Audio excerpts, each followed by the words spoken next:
அன்பான மாணவர்களே, இன்றைக்கு நாங்கள் பார்க்கறது என்னன்னா 13ஆம் ஆண்டு புவியியல் பாடத்துல, அதாவது பகுதிய புவியியல் என்ற பாடத்துல வரக்கூடிய பச்சை வீட்டு இல்லம் சம்பந்தமா, அதாவது பூகோள வெப்பமடைதலை காரணம் பச்சை வீட்டு விளைவாகும்.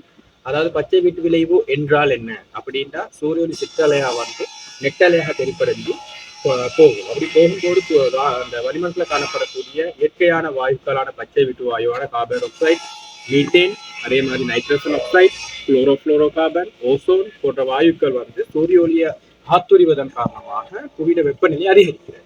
இப்படி இந்த வாயுக்கள் புவியிட வெப்பநிலையை உரியதன் காரணமாக தான் எங்களோட புவிக்கு தேவையான 15°C வெப்பநிலை கிடைக்கிறது.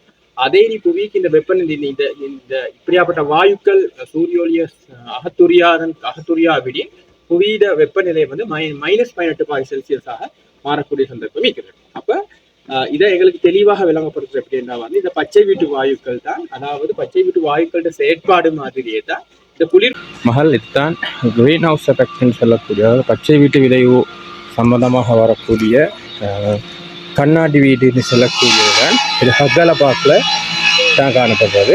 அப்போ இது என்னன்னா உங்களுக்கு தெரியும், இது இப்படியாப்பட்ட கண்ணாடி வீடு, அதாவது பச்சை இல்லங்கள் அமைக்கப்படுறது பொலித்தீன் அல்லது கண்ணாடிகளை பயன்படுத்தி தான் அமைக்கப்படுறது. அப்போ இதுக்குள்ள சூரிய ஒளி வந்து சிற்றலையாக வந்து நெட்டலையாக தெரிப்படைஞ்சு செல்றல்ல அப்போ அதனால் இதுகளுக்கு வெப்பம், இந்த இல்லத்துக்குள்ள வெப்பம் பேணப்படுவதன் காரணமாக இங்கே எங்களுக்கு என்ன செய்யணும்னா வந்து உலர் வலயத்தில் அதாவது அதாவது வெப்ப பிரதேசங்களில் வளரக்கூடிய தாவரங்களை எங்களுக்கு இப்படியாப்பட்ட பிரதேசங்களில் இப்படியாப்பட்ட இடங்கள் நடக்கூடிய சந்தர்ப்பங்கள் காணப்படுகிறது.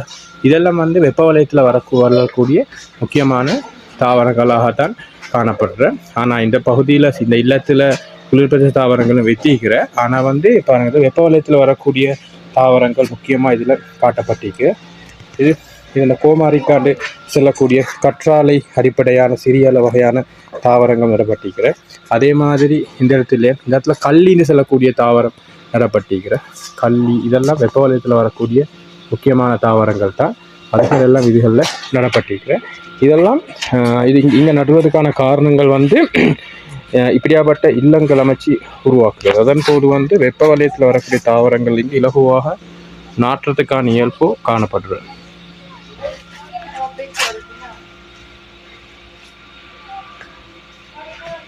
Right, okay.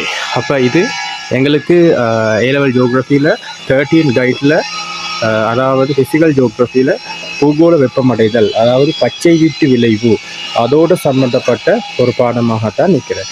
இதில் பாருங்கள், சூரிய ஒளி சிற்றலையாக வந்து நெட்டலையாக தெருப்படைஞ்சு போகாமல் இதுக்குள்ளேயே வெப்பம் அதிகரிக்கப்படுகிறது. இதே மாதிரி தான் எங்களோட புவியியல் இயற்கையான தொழிற்பாடாக சூரிய ஒளி சிற்றலையாக வந்து நெட்டலையாக தெருப்படைஞ்சு போகும்போது பச்சை வீட்டு வாயுக்களான கார்பன் ஆக்சைடு மற்றும் நைட்ரஸ் ஆக்சைடு, அதே மாதிரி CFC, குளோரோஃப்ளோரோ கார்பன், ஓசோன் போன்ற வாயுக்களால் வந்து சூரிய வெப்பம் உறிஞ்சப்படுவதால் எங்களை புவிக்கு தேவையான 15 வெப்பநிலை கிடைக்கிறது.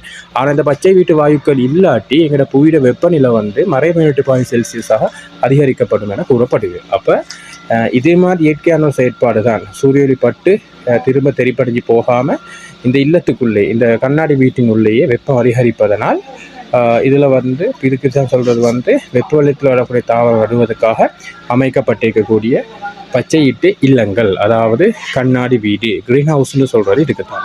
Okay, thank you.